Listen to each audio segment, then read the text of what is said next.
In the suffocating heat of an afternoon, a thin girl appears at the rusty gate of a public hospital, clutching a black trash bag to her chest. Inside the bag, a German Shepherd puppy breathes with difficulty, wrapped in pieces of old cloth. Without looking to the sides, the girl advances down the dirty hallway and leans in a dark corner. A cleaning lady, sweeping up leftover bandages, keeps an eye on the moving plastic. The supervisor, with a stern gaze, springs up behind her and follows. Her steps. An old patient hiding behind a door watches the encounter. But what is hiding behind that bag? Do you love stories with animals? Then subscribe now and don't miss any. Thank you for following us. Now, back to our story. Madison Parker clutched the torn black garbage bag against her chest as she pushed through the heavy glass doors of Detroit General Hospital. The scorching July heat followed her inside, but the air conditioning offered little relief from the weight pressing down on her 12-year-old shoulders. Her worn sneakers squeaked against the polished linoleum floor as she surveyed the crowded waiting room, searching for a friendly face among the sea of strangers. The bag in her arms shifted slightly, and she tightened her grip instinctively. Inside, wrapped in an old towel she'd found behind the dumpster of Miller's corner store, lay the most precious thing in her world right now. The German Shepherd puppy had been barely breathing when she discovered him 3 days ago, abandoned in a cardboard box behind the grocery store, where she often searched for expired food that hadn't made it to the dumpster yet. Madison's dark hair hung in tangled strands around her pale face, and her clothes bore the telltale signs of someone who'd been living rough for weeks. The other people in the waiting room seemed to sense something different about her. Some glanced her way with curiosity, others with thinly veiled disgust, but most simply looked through her as if she were invisible. She approached the reception desk hesitantly, where a middle-aged woman with perfectly styled hair and manicured nails sat typing at a computer. The woman looked up with practiced efficiency, her smile faltering when she took in Madison's appearance. "Can I help you, honey?" the receptionist asked, though her tone suggested she'd rather not. Madison swallowed hard, feeling the puppy's weak breathing against her arms. My dog is really sick. I found him and he needs help. I don't have money, but maybe someone here could look at him." The woman's expression shifted from polite disinterest to barely concealed annoyance. "This is a hospital for people, not animals. You need to take that to a veterinary clinic." She gestured vaguely toward the exit. "There's an animal hospital, about 15 miles north of here, but they'll want payment up front." "Please," Madison whispered, clutching the bag tighter. "He's just a baby. He's dying." "I'm sorry, but there's nothing we can do here." The receptionist had already turned back to her computer, dismissing Madison entirely. Madison stood there for a moment, feeling the familiar sting of rejection wash over her. It was the same feeling she'd experienced countless times since her mother had disappeared 3 months ago, leaving her to fend for herself in a world that seemed determined to push her away. She'd been staying in abandoned buildings, under bridges, anywhere she could find shelter, always moving to avoid the social workers who would send her back to her Aunt Carol's house. Carol Parker was her mother's sister, but she was nothing like the warm, caring woman who had raised Madison for the first 11 years of her life. Carol saw Madison as nothing more than a burden, an obligation she resented having thrust upon her. When Madison had run away from Carol's cramped apartment for the 3rd time, her aunt had made it clear that she wouldn't be welcome back. As Madison turned away from the reception desk, a drop of dark liquid escaped from the bag and splattered onto the floor. She looked down in panic, realizing that the puppy was bleeding more than she'd thought. The sight of the dark spot on the pristine hospital floor made her stomach clench with fear. "Hey!" a sharp voice called out. Madison looked up to see a security guard approaching, his hand resting on his radio. "What's in the bag, kid?" Before Madison could answer, a woman in blue scrubs appeared at her side. She was probably in her 50s, with graying hair pulled back in a practical ponytail and kind eyes behind wire-rimmed glasses. Her name tag read Rosie Martinez, Environmental Services. "Is everything okay here, Tom?" Rosie asked the security. "Egad," her voice calm but firm. Tom gestured toward Madison. "This kid's got something leaking all over our floor. Probably needs to be removed from the premises." Rosie glanced down at the small, dark stain, then up at Madison's frightened face. Something in the girl's eyes seemed to touch her, and she felt a protective instinct stirring in her chest. She'd been working at Detroit General for 15 years, cleaning up after humanity's messiest moments, and she'd developed a sixth sense for recognizing when someone truly needed help. "I'll take care of it," Rosie said, pulling a paper towel from her cleaning cart. "It's just a small spill. No harm done." Tom looked skeptical but shrugged. "Make sure it doesn't happen again." He walked away, muttering under his breath about the kind of people who wandered into the hospital these days. Madison watched the exchange with wide eyes, hardly daring to believe that someone had actually stood up for her. Rosie finished cleaning the spot on the floor, then looked up at Madison with genuine concern. "What's your name, sweetheart?" Rosie asked quietly. "Madison," she whispered, her voice barely audible above the general noise of the hospital. "Well, Madison, why don't you come sit over here with me for a minute?" Rosie gestured toward a row of chairs in a quieter corner of the waiting area. "You look like you could use a friend." Madison followed Rosie to the chairs, still clutching the bag protectively. The puppy inside shifted again, letting out a barely audible whimper that made Madison's heart ache. She'd never had a pet before, but something about this helpless creature had awakened a fierce protectiveness in her that she didn't fully understand. "What's in the bag, honey?" Rosie asked gently, settling into the chair beside Madison. Madison hesitated, then slowly pulled back a corner of the towel to reveal the puppy's face. The German Shepherd was maybe 8 weeks old, with soft brown and black fur that was matted with dirt and what looked like dried blood. His eyes were half closed, and his breathing was shallow and labored. Rosie's expression softened immediately. "Oh, you poor little thing," she murmured, reaching out to gently stroke the puppy's head. "How long has he been like this?" 3 days, Madison said, her voice cracking. "I found him behind Miller's store. Someone just left him there in a box. I've been trying to take care of him, but he keeps getting worse." Rosie could see the desperation in Madison's eyes, and it reminded her of her own daughter Maria, who was about the same age. The thought of Maria alone and frightened, trying to save a helpless animal, made her chest tight with emotion. "Have you eaten today?" Rosie asked, noticing how thin Madison looked. Madison shook her head. She'd spent her last few dollars on a small bottle of milk for the puppy, hoping it might help give him strength. Rosie reached into her purse and pulled out a granola bar. "Here, eat this. You can't take care of anyone else if you don't take care of yourself first." Madison accepted the granola bar gratefully, tearing open the wrapper with shaking hands. As she ate, Rosie studied her more closely. The girl was clearly malnourished and exhausted, but there was something else in her eyes, a determination that spoke of someone far older than her years.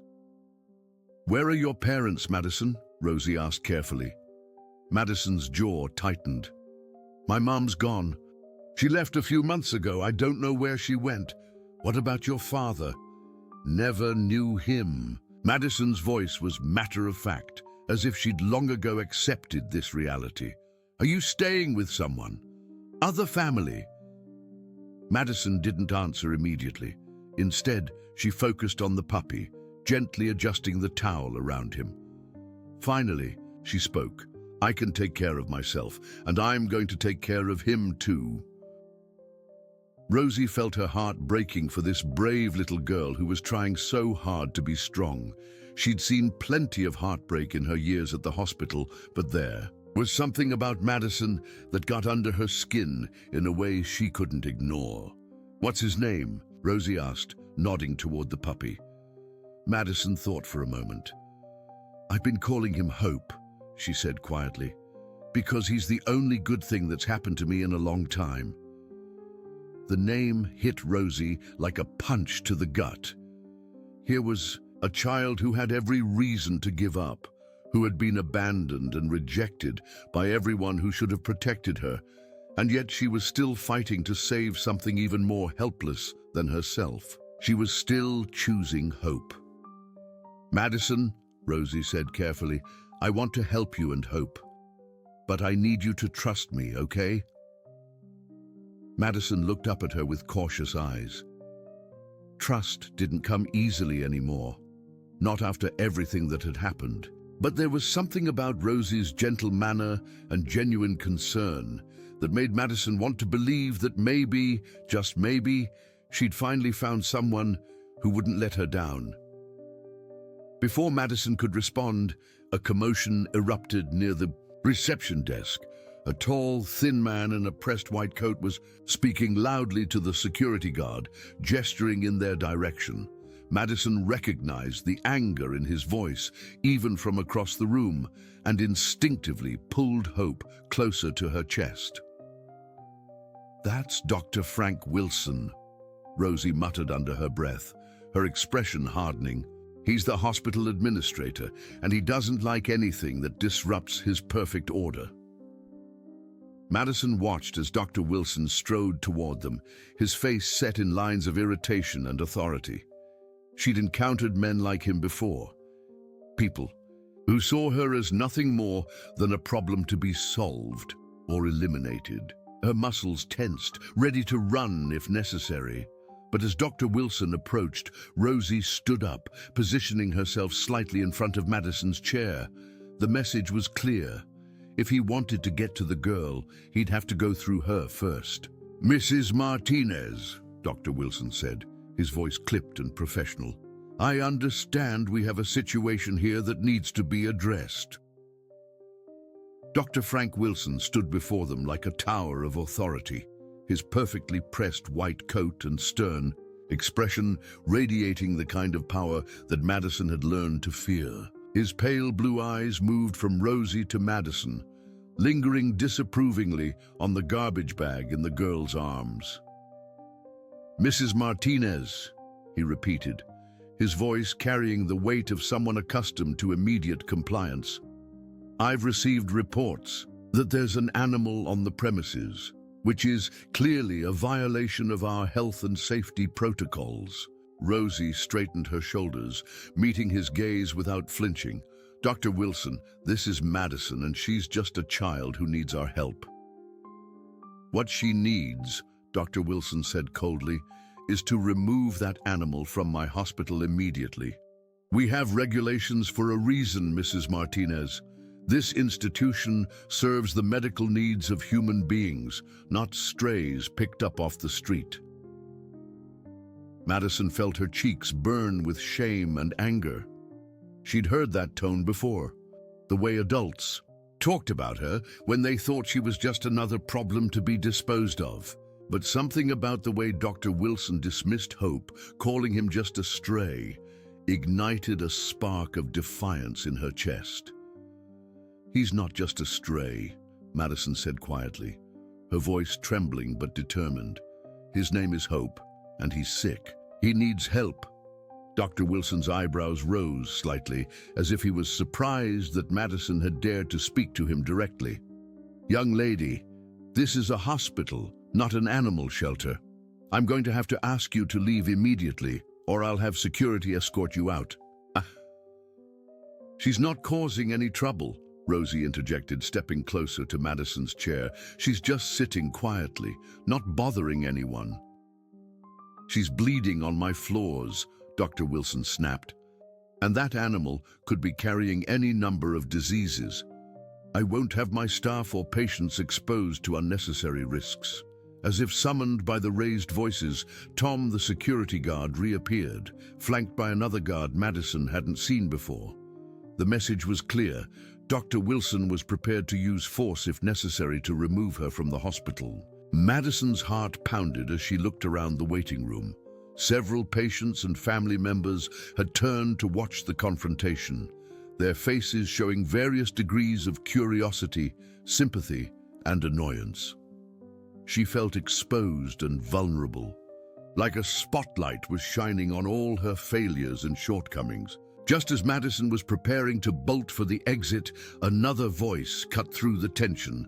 "What in tarnation is all this noise about?" Everyone turned to see an elderly man making his way slowly toward them, leaning heavily on a walking cane. He was probably in his 70s, with silver hair and sharp blue eyes that seemed to take in everything at once. His hospital gown was properly tied, but he moved with the careful deliberation of someone who was dealing with serious health issues. "Mr. Thompson," Dr. Wilson said, his tone shifting to one of forced politeness, "you should be resting. Please return to your room." Harold Thompson had been a patient at Detroit General for 2 weeks, undergoing treatment for a severe heart condition that had been giving him trouble for months. But despite his physical frailty, his mind was as sharp as ever, and he'd spent enough time observing the hospital's daily dramas to recognize injustice when he saw it.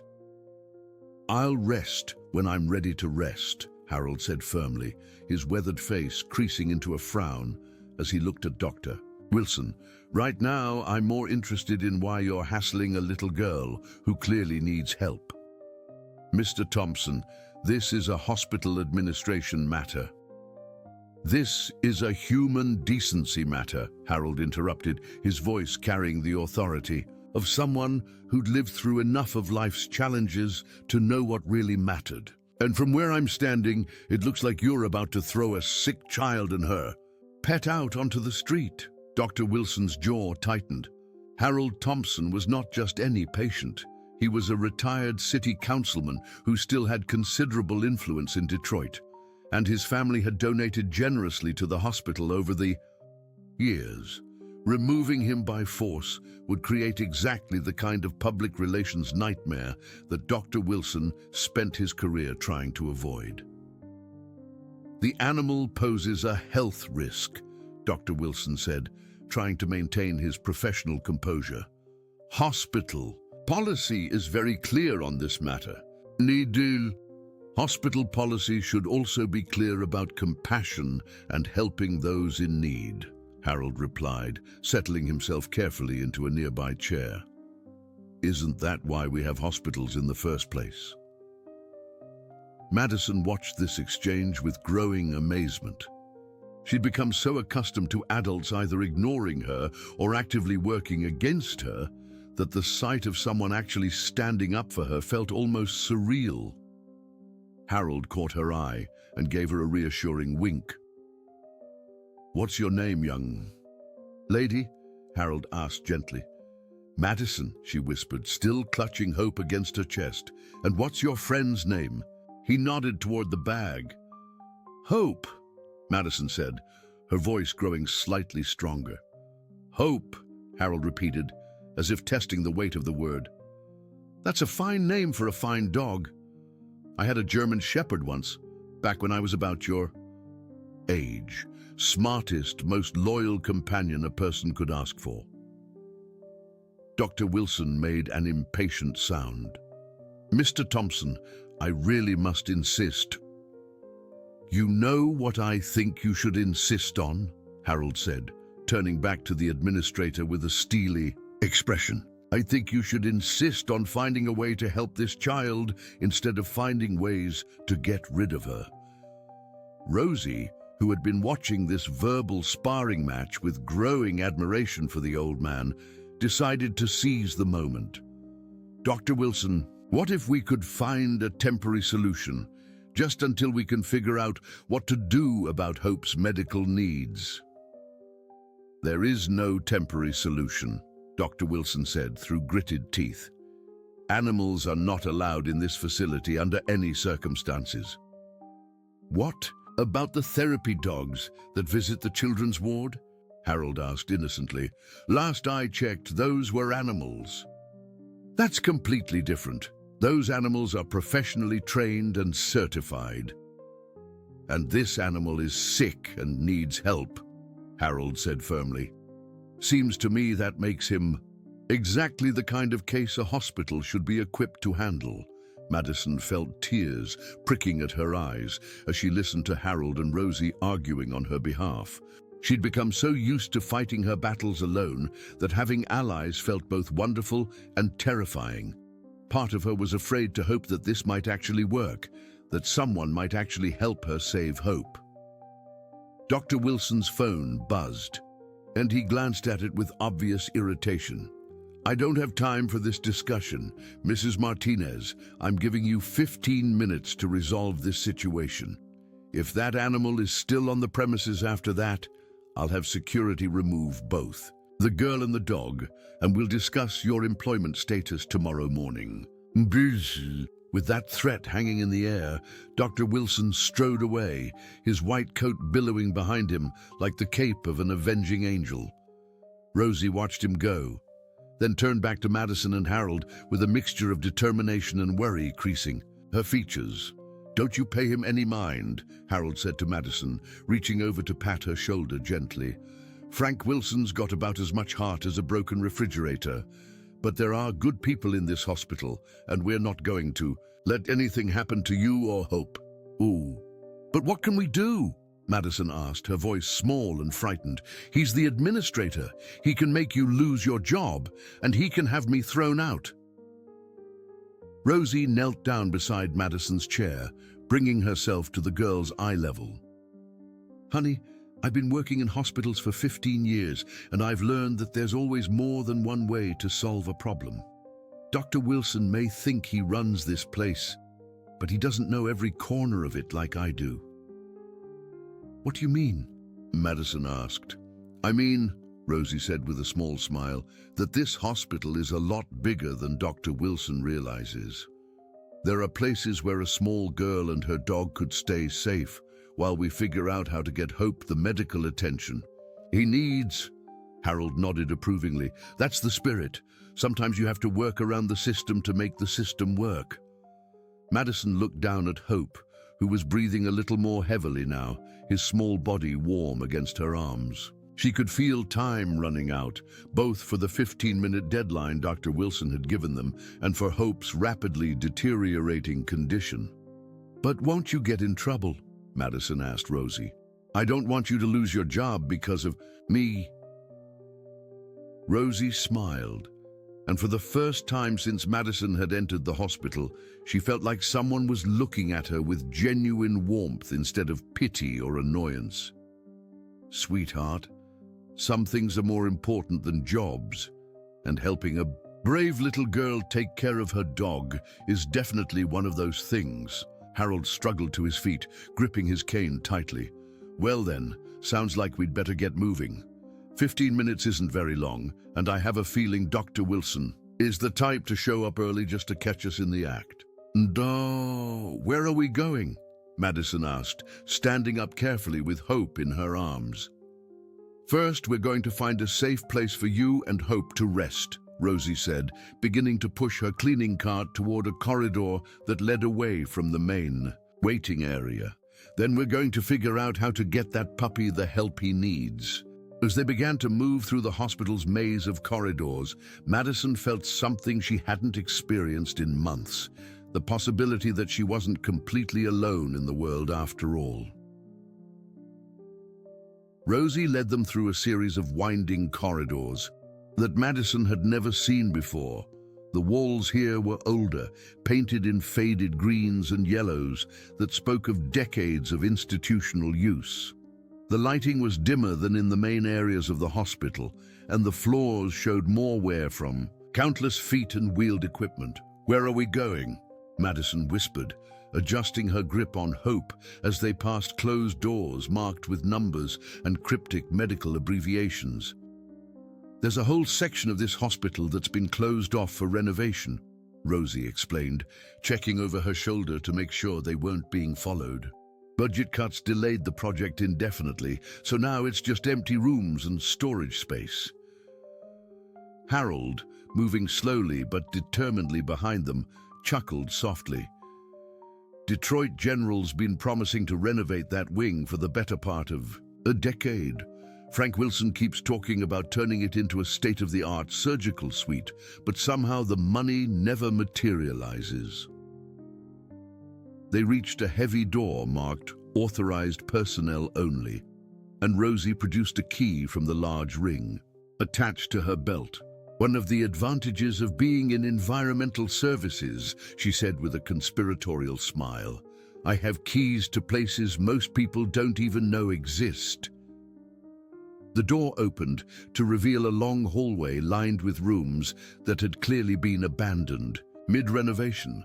Some doors hung open, revealing spaces gutted down to bare studs and concrete floors. Others were closed, hiding whatever might be stored inside.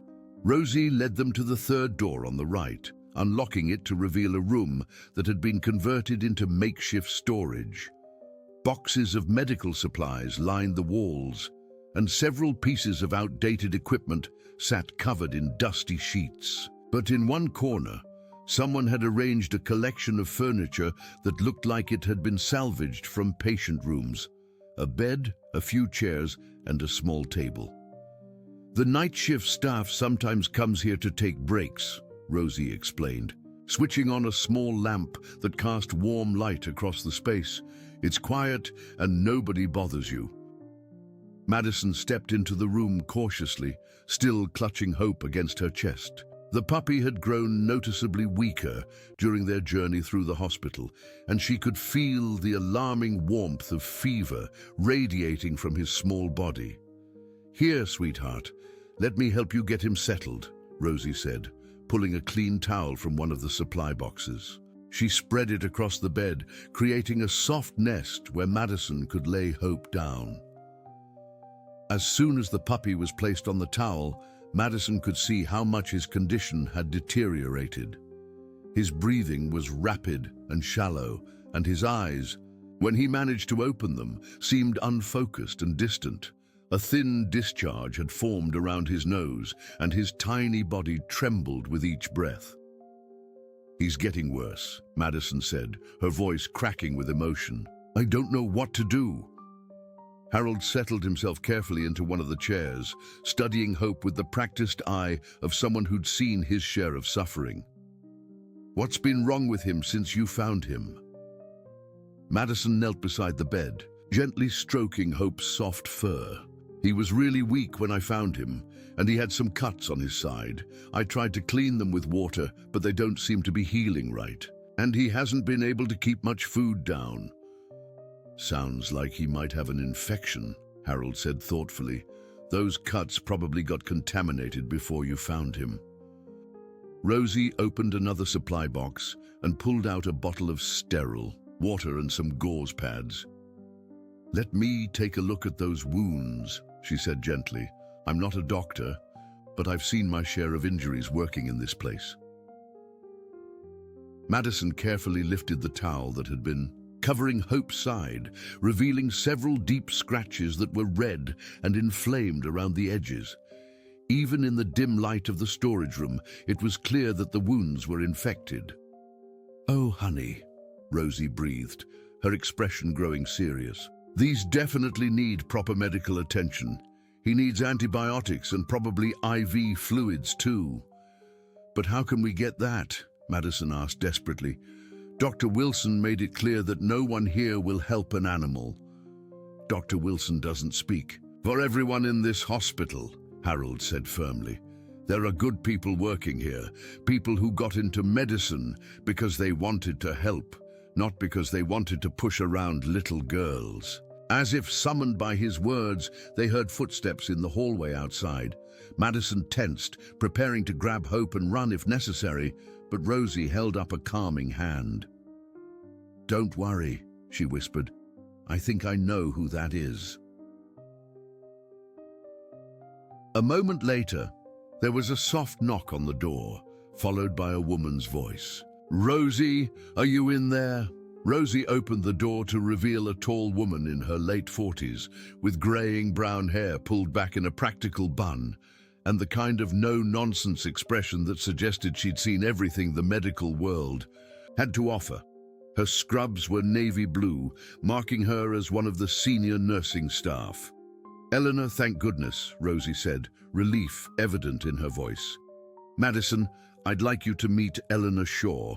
She's been a nurse here longer than almost anyone."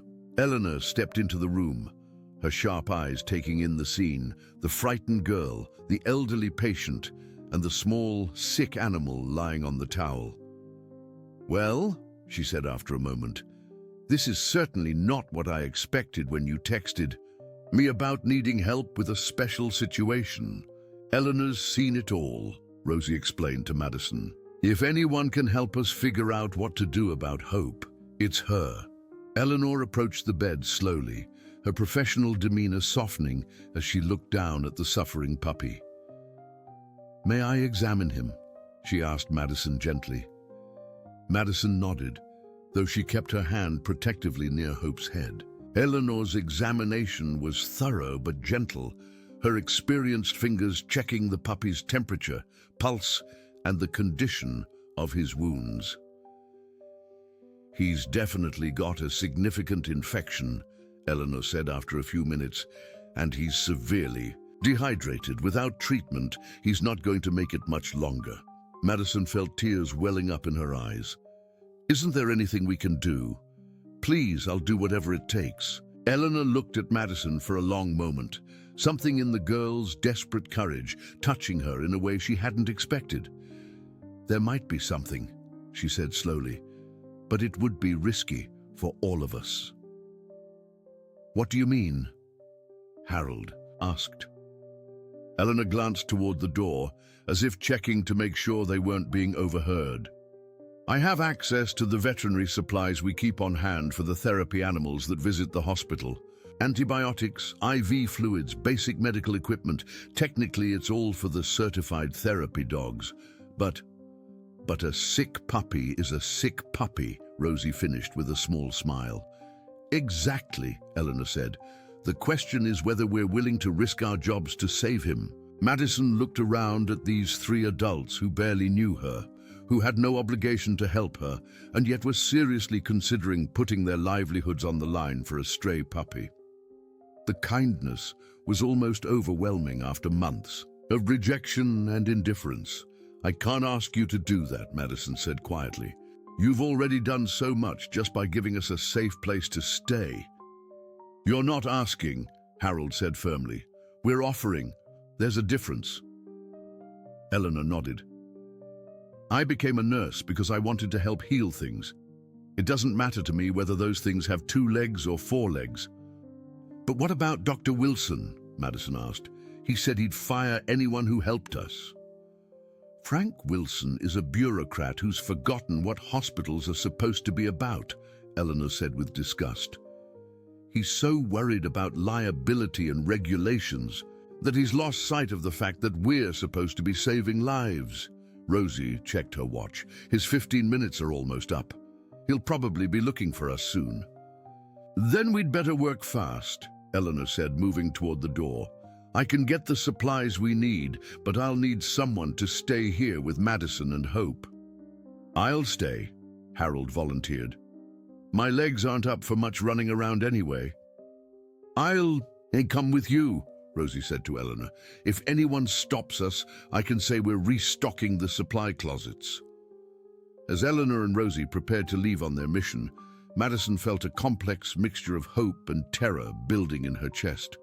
For the first time in months, it seemed like things might actually work out. But she'd learned not to trust in good outcomes, not when her life had taught her that disappointment was usually just around the corner. "What if Dr. Wilson finds us?" she asked Harold as the two women slipped out of the room. Harold moved, his chair closer to the bed where Hope lay, his weathered face kind but serious. "Then we'll deal with that when it happens. But right now, the most important thing is getting this little fellow the help he needs." Madison nodded, though she couldn't shake the feeling that their luck was too good to last. Somewhere in the hospital, Dr. Wilson was probably looking for them, and she knew that his 15-minute deadline had already passed. It was only a matter of time before he tracked them down. But for now, in this hidden room surrounded by people who cared, Madison allowed herself to hope that maybe, just maybe, everything would be all right. Eleanor and Rosie moved through the hospital corridors with practiced efficiency, their years of experience helping them navigate the complex social dynamics of the medical facility. Eleanor's nursing badge granted her access to areas that would normally be off-limits, while Rosie's cleaning cart provided the perfect cover for transporting supplies without drawing unwanted attention. Meanwhile, in the storage room, Madison sat vigil beside Hope, watching his labored breathing with growing anxiety. Harold had dozed off in his chair, the exertion of their journey and the emotional stress of the situation having taken its toll on his already weakened condition. "Come on, Hope," Madison whispered, gently stroking the puppy's fever-warmed fur. "You have to hang on just a little longer. Help is coming." The puppy's eyes fluttered open at the sound of her voice, and for a moment, Madison thought she saw a spark of recognition there. But then his eyes closed again, and his breathing became even more labored. Madison found herself thinking about the day she'd found Hope, 3 days that felt like a lifetime ago. She'd been searching for food behind Miller's corner store when she heard a faint whimpering coming from a cardboard box that had been thrown next to the dumpster. Inside, she'd found Hope and 2 other puppies, but the other 2 had already passed away from whatever illness or neglect they'd suffered. Hope had been barely alive even then, but something about his tiny struggles to survive had reminded Madison of her own fight to stay afloat in a world that seemed determined to wash her away. She'd made a promise to him that day, that as long as she was alive, she wouldn't let him give up. It was a promise that had become increasingly difficult to keep. Madison had no money for veterinary care, no permanent place to shelter him, and no adult support system to help her navigate the complexities of caring for a sick animal. She'd been feeding him small amounts of milk and water, keeping him warm with whatever blankets and towels she could find, but she'd known from the beginning that it wouldn't be enough. Her mother, Sarah Parker, had always told Madison that sometimes the most important thing you could do was to keep trying, even when everything seemed hopeless. Sarah had been a waitress at a small diner on Detroit's east side, working double shifts to keep their tiny apartment and put food on the table. She'd never had much money, but she'd always found ways to help people and animals in need. Madison remembered the winter when her mother had brought home a stray cat who'd been hit by a car. They'd spent their grocery money on veterinary bills, eating nothing but peanut butter sandwiches for a week until Sarah's next paycheck came in. But the cat had survived and eventually found a loving home with one of Sarah's regular customers at the diner. Sometimes, Sarah had told Madison as they watched the cat play in their living room, doing the right thing costs more than you think you can afford. But the cost of not doing it is always higher. Madison had carried those words with her through the terrible weeks since her mother's disappearance. Sarah had left for work one morning in March and simply never come home. The police had been sympathetic, but ultimately unhelpful. Adults disappeared all the time in Detroit, they'd explained, usually because they wanted to start over somewhere else. Madison had waited in their apartment for 3 days before the landlord came looking for the rent money. When it became clear that Sarah wasn't coming back, social services had been called, and Madison had been placed with her Aunt Carol. Carol Parker lived in a cramped apartment across town, in a building that smelled of cigarettes and despair. She worked nights at a factory and slept during the day, leaving Madison to fend for herself most of the time. But even worse than the neglect was the constant reminder that Madison was unwanted. "Your mother dumped you on me and disappeared," Carol would say during their frequent arguments. I never asked for this responsibility, and I sure as hell can't afford it. Madison had tried to make it work, had tried to be invisible and undemanding, but Carol's resentment grew stronger every day. When Madison had run away for the third time, Carol had made it clear that she wouldn't be welcome back. "You want to live on the streets like some kind of stray?" Carol had shouted. "Fine, but don't come crying to me when reality sets in." Now, sitting in a storage room in Detroit General Hospital with a dying puppy in her arms, Madison wondered if this was what reality looked like. Maybe Carol had been right. Maybe she was just a stray herself, destined to wander from place to place until she finally gave up trying. But then she looked down at Hope, still fighting for every breath despite his pain and weakness, and she felt her resolve strengthen. If a tiny puppy could keep trying in the face of overwhelming odds, then so could she. Harold stirred in his chair, opening his eyes to find Madison watching him with concern. "Just resting my eyes," he said with a reassuring smile. "How's our patient doing?" "Not good," Madison admitted. "He's gotten weaker just in the last few minutes." Harold leaned forward in his chair, studying Hope with the careful attention of someone who'd spent years watching sick relatives and friends. "He's a fighter, though. I can see it in the way he keeps struggling. That's half the battle, right?" "There. My mum used to say that too," Madison said quietly, "that fighting was the most important part." "Smart woman, your mother," Harold said. "Where is she now?" Madison's throat tightened. She'd told Rosie that her mother was gone, but she hadn't elaborated on the circumstances. Somehow, though, Harold's gentle manner and genuine concern made her want to share more of the truth. "She disappeared," Madison said, her voice barely above a whisper. 3 months ago, she went to work one morning and never came home." Harold's expression grew soft with sympathy. "That must have been terrifying for you." "At first, I thought something bad had happened to her," Madison continued, "but the police said she probably just left, started over somewhere else." "Do you believe that?" Madison was quiet for a long moment, considering the question. "I don't know," she finally said. "She always told me that we were a team, that we'd stick together no matter what. But maybe she got tired of trying to take care of me. Or maybe something did happen to her," Harold said gently. "Adults don't always have all the answers, Madison. Sometimes they're just guessing, even when they sound certain." Before Madison could respond, they heard footsteps in the hallway outside. Both of them tensed, listening as the steps grew closer to their door. But instead of the aggressive pounding they were expecting from Dr. Wilson, there was a soft knock, followed by Rosie's voice. "It's us," she said quietly.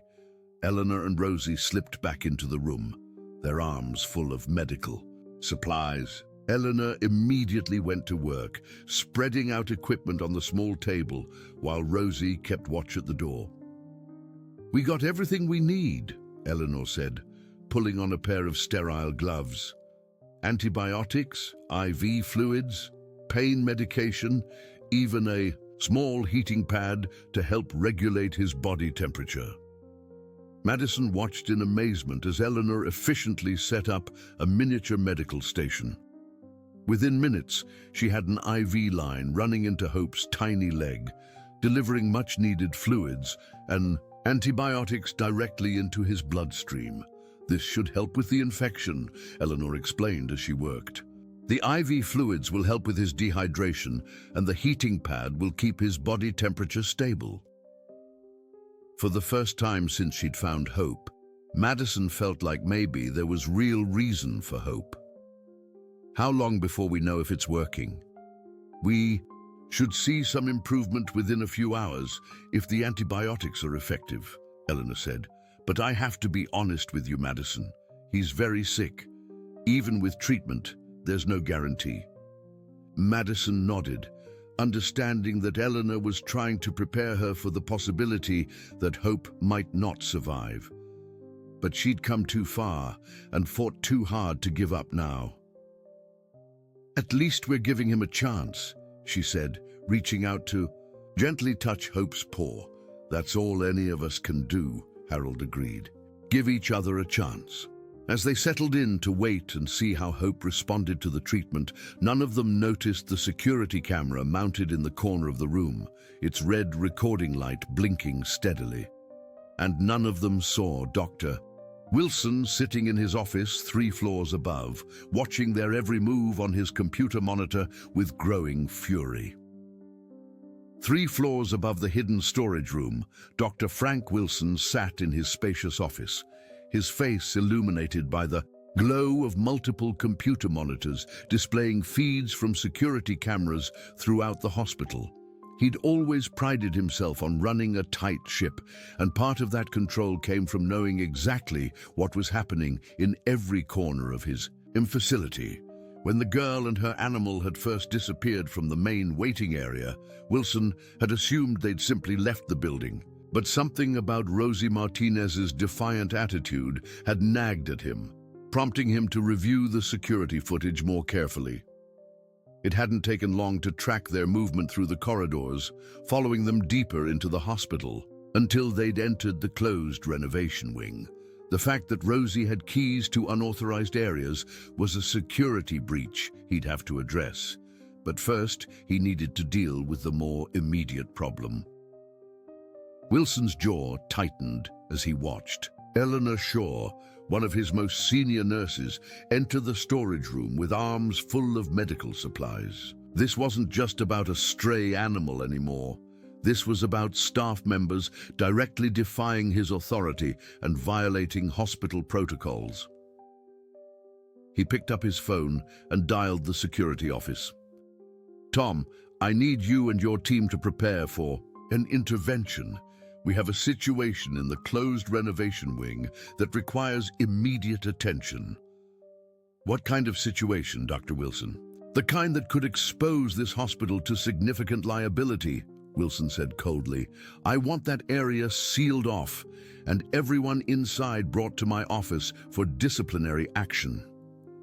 As Wilson ended the call, he felt a familiar satisfaction. Order would be restored, rules would be enforced, and the staff would be reminded of who was really in charge at Detroit General Hospital. But Wilson had made one critical miscalculation. While he'd been focused on tracking Madison and her allies through the security cameras, he'd failed to notice another figure moving through the hospital corridors, a middle-aged woman with bleached blonde hair and a permanent scowl, asking questions at the reception desk about her missing niece. Carol Parker had been furious when the hospital's social worker had called her that afternoon. According to the report, Madison had been spotted at Detroit General with what appeared to be an injured animal, and the staff wanted to discuss the girl's welfare and living situation. Carol had no intention of taking Madison back. The girl was nothing but trouble, a constant reminder of her sister Sarah's poor choices and irresponsible lifestyle. But she also knew that officially abandoning her parental responsibilities could lead to legal complications that she couldn't afford. So, she'd come to the hospital with a simple plan: collect Madison, deliver her to the appropriate social services office, and wash her hands of the entire situation once and for all. What Carol hadn't expected was to find that Madison had apparently vanished into the hospital's labyrinthine structure. The reception staff had been unhelpful, giving her vague directions to speak with administration. Security had told her that they were handling the situation. And now she'd been waiting in Dr. Wilson's outer office for over an hour, her anger growing with each passing minute. Meanwhile, in the storage room, a small miracle was beginning to unfold. Hope had started responding to the IV fluids and antibiotics, his breathing becoming steadier and his body temperature returning to normal ranges. Madison sat beside the makeshift bed, hardly daring to believe that the treatment was actually working. "Look," Eleanor whispered, pointing to Hope's eyes.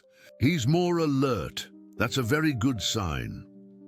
Indeed, Hope was looking around the room with curiosity instead of the glazed confusion that had marked his condition earlier.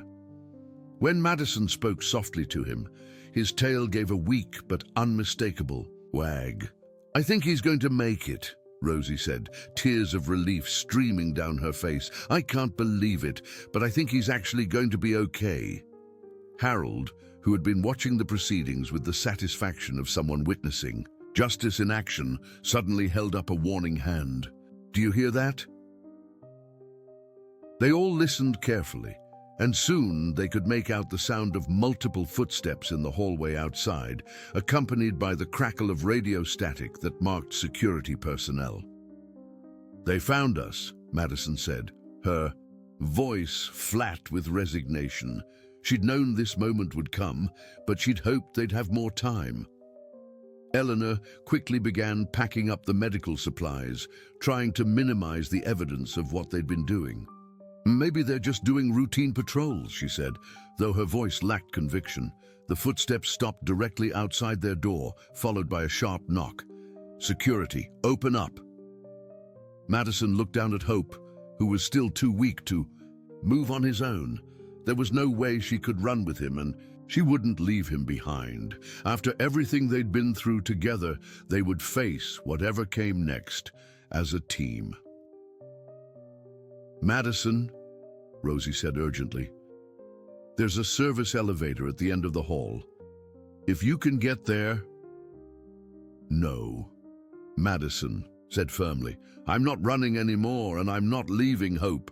Harold struggled to his feet, gripping his cane tightly. "Then we stand together," he said simply.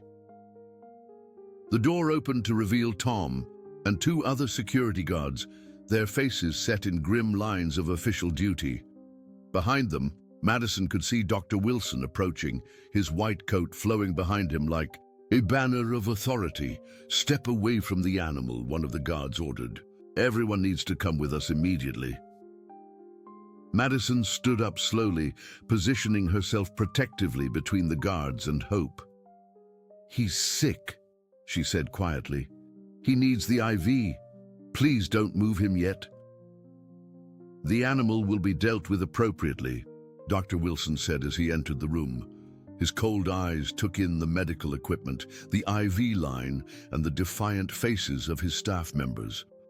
"Right now, I'm more concerned with the serious policy violations that have occurred here." "Frank," Harold said, his voice carrying decades of authority despite his physical frailty, "what you're doing here is wrong, and you know it." "What I'm doing," Wilson replied icily, "is protecting this hospital from liability and ensuring that our medical resources are used for their intended purposes." Eleanor stepped forward, her years of nursing experience evident in her confident posture. "Dr. Wilson, this puppy was dying. We saved his life using supplies that would have expired anyway. No human patient was harmed or deprived of care." "That's not the point," Wilson snapped. "The point is that hospital policy exists for a reason, and when staff members decide they can ignore those policies whenever they feel like it, the entire system breaks down." Madison listened to this exchange with growing understanding. This wasn't really about Hope at all. It was about power and control, about adults who had forgotten that rules were supposed to serve people, not the other way around. "Dr. Wilson," she said, her young voice cutting through the argument with surprising clarity, "Hope isn't hurting anyone. He's just a baby who needed help. Why is that so wrong?" Wilson turned his attention to Madison for the first time, studying her with the cold assessment of someone evaluating a problem to be solved. "Young lady, you have no business being in this hospital, and you certainly have no business bringing diseased animals onto the premises." "He's not diseased," Madison said, her voice growing stronger. "He was hurt and abandoned just like—" She stopped herself before finishing the sentence, but everyone in the room understood what she'd been about to say. "Just like me." The moment of recognition hung in the air, heavy with the weight of truth. Here was a child who had been abandoned by the system, trying desperately to save an animal that had been abandoned in the same way. The parallel was impossible to ignore, but before anyone could respond, another voice cut through the tension. Madison? Madison Parker?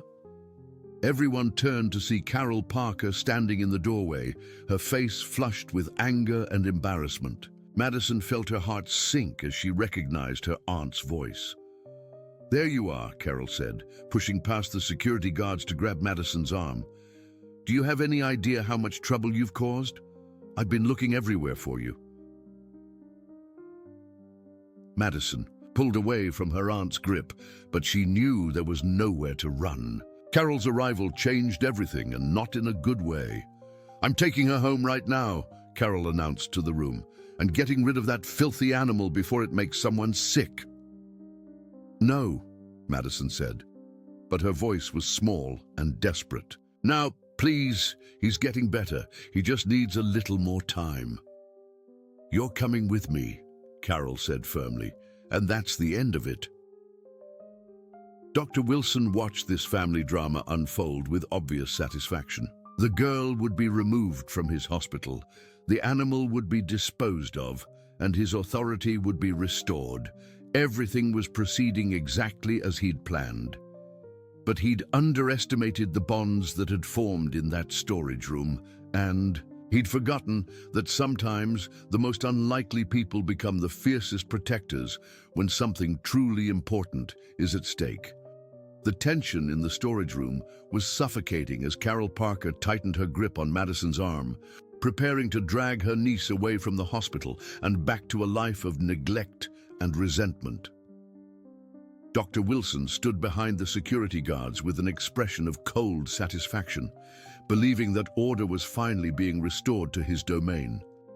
But Harold Thompson had lived through 7 decades of life's battles, and he recognized a moment of truth when he saw one.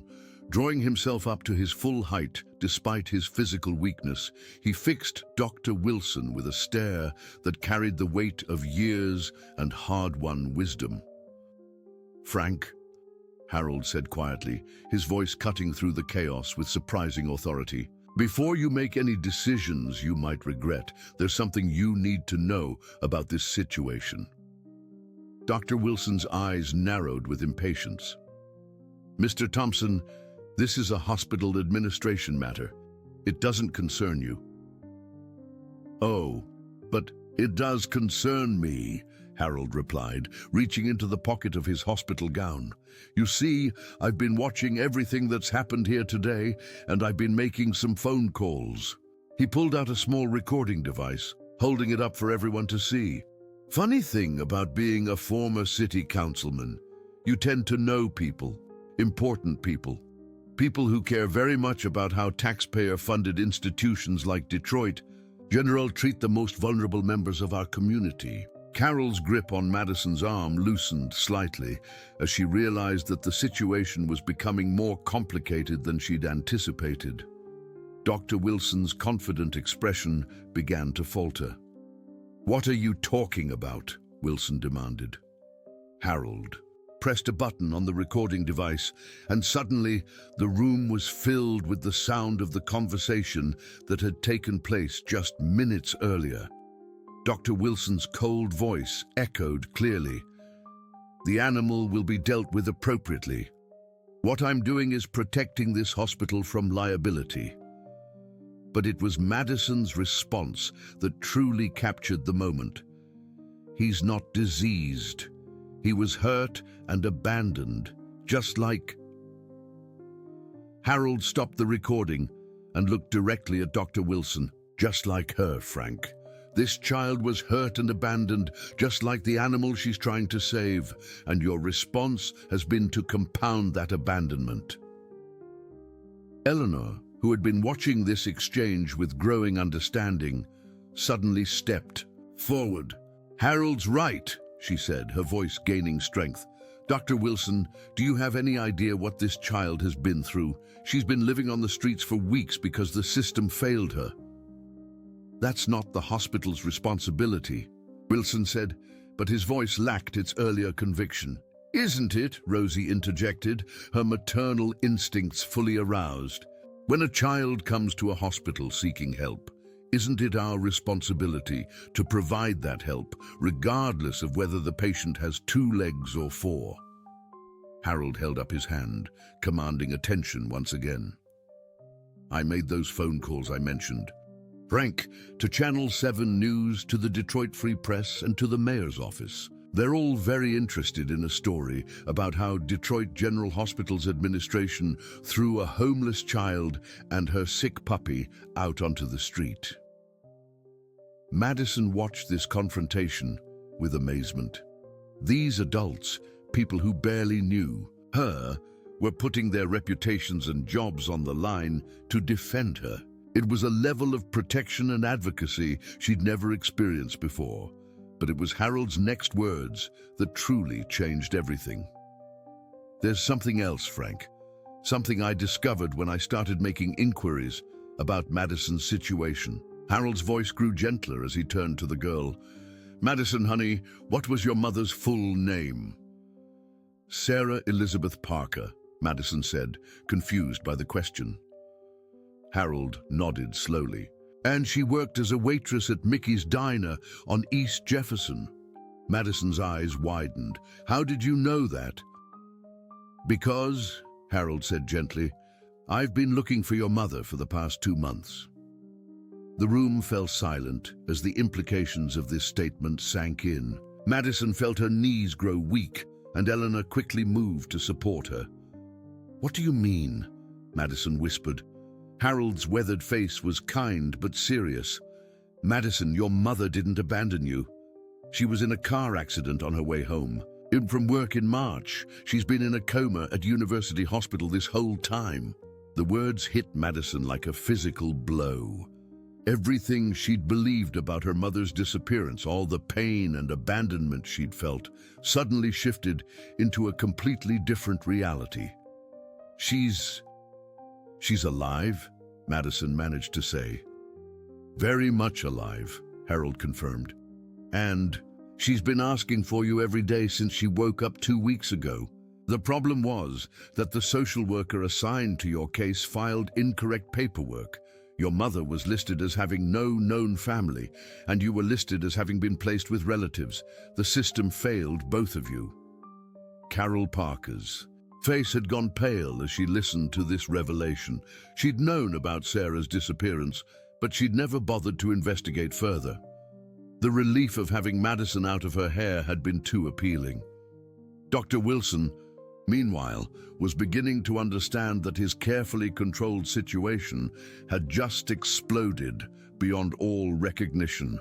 A homeless child was one thing. A child whose mother was a coma patient with a compelling story was something else entirely. I don't understand, Madison said, tears streaming down her face. Why didn't anyone tell me? Why didn't the police know? Because the system broke down, Harold said sadly. Your mother was unconscious when she was brought in, with no identification. By the time they figured out who she was, you'd already run away from your aunt's house. The social workers were looking for you, but they were looking in all the wrong places. Eleanor knelt down beside Madison, her professional composure cracking as she witnessed the girl's emotional turmoil. Madison, your mother has been asking the staff at University Hospital to help find you every single day. She never stopped looking. Can I see her? Madison asked, her voice breaking with hope and disbelief. That's exactly what's going to happen, Harold said firmly, then turned back to Dr. Wilson. Frank, I suggest you think very carefully about your next move. You can either be the hospital administrator who helped reunite a mother and daughter, or you can be the one who tried to prevent it. Which story do you think will play better on the evening news? Dr. Wilson stood frozen, caught between his rigid adherence to policy and the growing realization that he was facing a public relations disaster of epic proportions. The room was watching him, waiting for his decision. It was Hope who broke the deadlock. The little German shepherd, strengthened by the IV fluids and antibiotics, managed to lift his head and let out a small, hopeful bark. The sound seemed to crystallize everything that was at stake in this moment. Madison looked down at the puppy who had brought her to this place, to these people, to this moment of truth. "What about Hope?" she asked. "I can't leave him." Eleanor smiled through her tears. "Madison, I think Hope is going to be just fine, and I think I know someone who would be very happy to help take care of him." She looked meaningfully at Rosie, who nodded enthusiastically. "My daughter Maria has been begging for a dog for years. I think she'd love to help nurse Hope back to health." "And," Harold added with a sly smile, "I think Detroit General could use a therapy dog program. Hope might be just the candidate to get that started." Madison felt overwhelmed by the sudden transformation of her situation. In the span of a few minutes, she'd gone from facing separation and despair to the possibility of reunion and hope. Even Carol seemed affected by the drama unfolding around her. I didn't know about Sarah," she said quietly. "If I had known."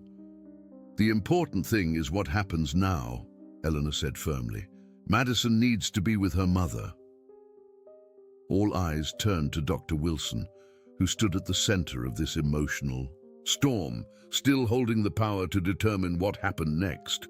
The choice was his: embrace compassion or cling to cold policy. For a long moment, he said nothing. Then slowly, his rigid posture began to soften, and something almost human flickered in his eyes. Dr. Frank Wilson stood in the storage room, facing the most important decision of his administrative career. Madison's tear-streaked face, finally, broke through his professional armor. This wasn't about hospital policy anymore. This was about a child who had fought impossible odds to save something she loved.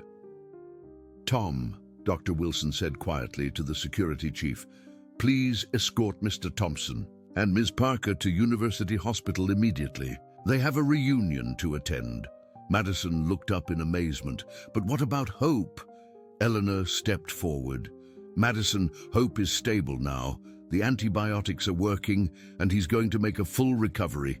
Rosie and I will take wonderful care of him." Harold smiled. "And I think Detroit General could use a therapy dog program. Hope might be the perfect candidate." Carol Parker approached her niece hesitantly. "Madison, I owe you an apology. I should have tried harder to find your mother." Madison looked at her aunt with wisdom beyond her years. "We all make mistakes. Aunt Carol, the important thing is doing better next time." Within 30 minutes, arrangements were made for Madison's transport to University Hospital. As they prepared to leave, Madison knelt beside Hope one last time. "Thank you, Hope," she whispered. "You brought me to exactly the right place, at exactly the right time." The journey took 20 minutes, but for Madison, it felt like both forever and an instant. Harold held her hand, offering quiet reassurance. At University Hospital, Dr. Jennifer Martinez led them to room 314. "Madison, your mother is going to be so happy to see you."